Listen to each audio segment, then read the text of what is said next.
2026ರ ಐಪಿಎಲ್ಗಾಗಿ ನಡೆದಂತ mini ಆಕ್ಷನ್ನಲ್ಲಿ royal Challengers Bengaluru ತಂಡ ವೆಂಕಟೇಶ್ ಅಯ್ಯರ್ಗೆ 7 ಕೋಟಿ ರೂಪಾಯಿಯನ್ನು ಕೊಟ್ಟು ಖರೀದಿ ಮಾಡಿದೆ.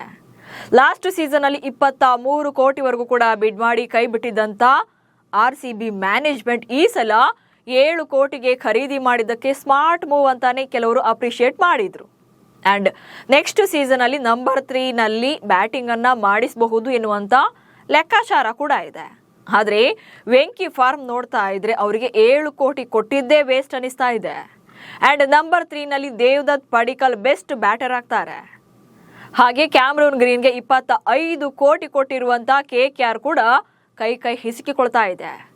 ಹೈಯೆಸ್ಟ್ ಬಿಡ್ನಿಂದಲೇ ಸದ್ದು ಮಾಡಿದಂತ ಆಟಗಾರರು ತಂಡಗಳಿಗೆ ಹೊರೆಯಾದ್ರ, ಆರ್ಸಿಬಿ ಕೂಡ ಎಡವಿತ್ತ. ಈ ಬಗ್ಗೆ ಹೇಳ್ತೇನೆ. ನಾನು ಶಾಂತ. ನೀವು ಸುದ್ದಿಯಾನದ ಸಬ್ಸ್ಕ್ರೈಬರ್ ಆಗೋದಿಕ್ಕೆ ಮರಿಬೇಡಿ. ರಾಯಲ್ ಚಾಲೆಂಜರ್ಸ್ ಬೆಂಗಳೂರು ಪಾಲಿಗೆ ಬೆಸ್ಟ್ ಪಿಕ್ ಎನಿಸಿಕೊಳ್ತಾ ಇರುವಂತಹ ವೆಂಕಟೇಶ್ ಅಯ್ಯರ್ ಡೊಮೆಸ್ಟಿಕ್ ಕ್ರಿಕೆಟ್ ಅಲ್ಲೂ ಕೂಡ ಒದ್ದಾಡ್ತಿದ್ದಾರೆ. ಪ್ರಸ್ತುತ ನಡೀತಾ ಇರುವಂತಹ ವಿಜಯ್ ಹಜಾರೆ ಟ್ರೋಫಿ ಟೂರ್ನಿಯಲ್ಲೂ ಕೂಡ ಬಿಗ್ ಇನ್ನಿಂಗ್ಸ್ ಬಂದಿಲ್ಲ. ಪ್ರತಿಷ್ಠಿತ 50 ಓವರ್ಗಳ ದೇಶೀಯ ಪಂದ್ಯಾವಳಿಗಳ ಮೇಲೆ ಬಿಸಿಸಿಐ ಜೊತೆಗೆ ಐಪಿಎಲ್ ಫ್ರಾಂಚೈಸಿಗಳು ಕೂಡ ತಮ್ಮ ಆಟಗಾರರ ಮೇಲೆ ಹಾಗೆ ಅವರ ಪ್ರದರ್ಶನದ ಮೇಲೆ ಕಣ್ಣಿಟ್ಟಿದ್ದಾರೆ.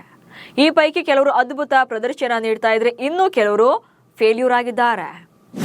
ವೆಂಕಿಗೆ ಆರ್ಸಿಬಿ 7 ಕೋಟಿ ಕೊಟ್ಟಿದ್ದು ವೇಸ್ಟ್ ಆಯ್ತಾ?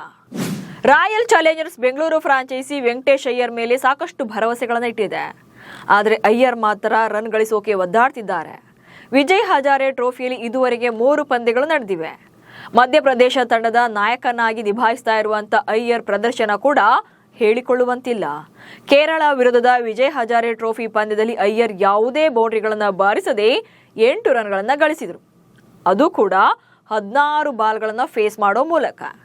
ಅಂಡ್ 3 ಇನ್ನಿಂಗ್ಸ್ಗಳಲ್ಲಿ ಒಟ್ಟಾರೆಯಾಗಿ 24ರ ಸರಾಸರಿಯಲ್ಲಿ ಕೇವಲ 74 ರನ್ಗಳನ್ನು ಮಾತ್ರ ಕಲೆ ಹಾಕಿದ್ದಾರೆ. 2026ರ ಐಪಿಎಲ್ನಲ್ಲಿ ದೇವದತ್ ಪಡಿಕ್ಕಲ್ ಬದಲಿಗೆ ವೆಂಕಟೇಶ್ ಅಯ್ಯರ್ ಅವರನ್ನ ನಂಬರ್ 3 ಸ್ಥಾನದಲ್ಲಿ ಆಡಿಸುವಂತ ಬಗ್ಗೆ ಚರ್ಚೆಗಳು ಆಗ್ತಾ ಇರುವಾಗಲೇ ಅಯ್ಯರ್ ಅವರ ಫ್ಲಾಪ್ ಶೋ ತಲೆಬಿಸಿ ತಂದಿಟ್ಟಿದೆ. ಕರ್ನಾಟಕ ಪರ ಬ್ಯಾಕ್ ಟು ಬ್ಯಾಕ್ ಶತಕ ಸಿಡಿಸಿದ ಪಡಿಕ್ಕಲ್. ಇನ್ನು ಕನ್ನಡಿಗ ದೇವದತ್ ಪಡಿಕ್ಕಲ್ ಅದ್ಭುತ ಫಾರ್ಮ್ ನಲ್ಲಿದ್ದಾರೆ. ವಿಜಯ್ ಹಜಾರೆ ಟೂರ್ನಿಯ ಮೊದಲ ಪಂದ್ಯದಲ್ಲಿ ಜಾರ್ಖಂಡ್ ವಿರುದ್ಧದ ಮೊದಲ ಪಂದ್ಯದಲ್ಲಿ ಶತಕ ಸಿಡಿಸಿದ್ರು. ಅಂಡ್ ನೆಕ್ಸ್ಟ್ ಕೇರಳ ವಿರುದ್ಧ ಕೂಡ ಸೆಂಚುರಿ ಬಂದಿತ್ತು. ಹಾಗೆ 3ನೇ ಪಂದ್ಯದಲ್ಲಿ ತಮಿಳುನಾಡು ವಿರುದ್ಧ 22 ರನ್ಗಳನ್ನು ಕಲೆ ಹಾಕಿದ್ರು. ವೈಟ್ ಬಾಲ್ ಕ್ರಿಕೆಟ್ನಲ್ಲಿ ಪಡಿಕ್ಕಲ್ ಪವರ್ ಶೋ ಅನ್ನು ತೋರಿಸ್ತಾ ಇದ್ದಾರೆ. ಇದುವರೆಗೆ 35 ಲಿಸ್ಟಿಯ ಪಂದ್ಯಗಳನ್ನು ಆಡಿರುವಂತಹ ಪಡಿಕ್ಕಲ್ 11 ಶತಕ ಹಾಗೆ 12 ಅರ್ಧ ಶತಕಗಳನ್ನು ಬಾರಿಸಿದ್ದಾರೆ. ಪಡಿಕ್ಕಲ್ ಅವರ ಬ್ಯಾಟಿಂಗ್ ಸರಾಸರಿ ಬರೋಬ್ಬರಿ 84 ಇದೆ. ಕಳೆದ ಬಾರಿ 23.75 ಕೋಟಿ ರೂಪಾಯಿಗೆ ಖರೀದಿ ಮಾಡಿದಂತ ವೆಂಕಟೇಶ್ ಅಯ್ಯರ್ಗೆ ಹೋಲಿಸಿದ್ರೆ ಪಡಿಕ್ಕಲ್ ನಿಜಕ್ಕೂ ಕೂಡ ದಿ ಗ್ರೇಟ್ ಎನ್ನುವಂತಿದೆ. ಅದು ಅಲ್ಲದೆ ಕೆಕೆಆರ್ನ ಅತ್ಯಂತ 2ನೇ ದುಬಾರಿ ಆಟಗಾರನಾಗಿ ವೆಂಕಿ ಲಾಸ್ಟ್ ಇಯರ್ ಕೆಕೆಆರ್ಗೆ ಸೇರ್ಕೊಂಡಿದ್ರು. ಆದರೆ ನಿರೀಕ್ಷಿತ ಪ್ರದರ್ಶನ ಬಂದಿರಲಿಲ್ಲ. ಸೊ ಹೀಗಾಗಿ ಅವರನ್ನ ಈ ವರ್ಷದ ಐಪಿಎಲ್ ಬಳಿಕ ತಂಡದಿಂದ ಕೈ ಬಿಡಲಾಗಿತ್ತು. ಸೊ ಕಳೆದ ಸೀಸನ್ ಅಲ್ಲಿ 11 ಪಂದ್ಯಗಳನ್ನು ಆಡಿದ್ದಂತ ವೆಂಕಿ ಕೇವಲ 147 ರನ್ಗಳನ್ನು ಕಲೆ ಹಾಕಿದ್ರು. 2021ರಲ್ಲಿ ಐಪಿಎಲ್ಗೆ ಪದಾರ್ಪಣೆ ಮಾಡಿರುವಂತ ಅಯ್ಯರ್ ಕೇವಲ 62 ಪಂದ್ಯಗಳಿಂದ 137ರ ಸ್ಟ್ರೈಕ್ ರೇಟ್ನಲ್ಲಿ 1468 ರನ್ಗಳನ್ನು ಕಲೆ ಹಾಕಿದ್ದಾರೆ.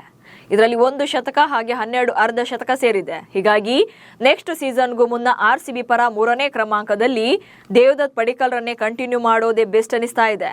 ಇದು ಆರ್ಸಿಬಿ ಕಥೆಯಾದ್ರೆ ಅತ್ತ ಕೆಕೆಆರ್ಗೂ ಕೂಡ ಮತ್ತೊಂಥರ ತಲೆಬಿಸಿ ಶುರುವಾಗಿದೆ. ಮಿನಿ ಆಕ್ಷನ್ ಬಳಿಕ ಗ್ರೀನ್ ಕೂಡ ಮೈದಾನದಲ್ಲಿ ಸೈಲೆಂಟ್.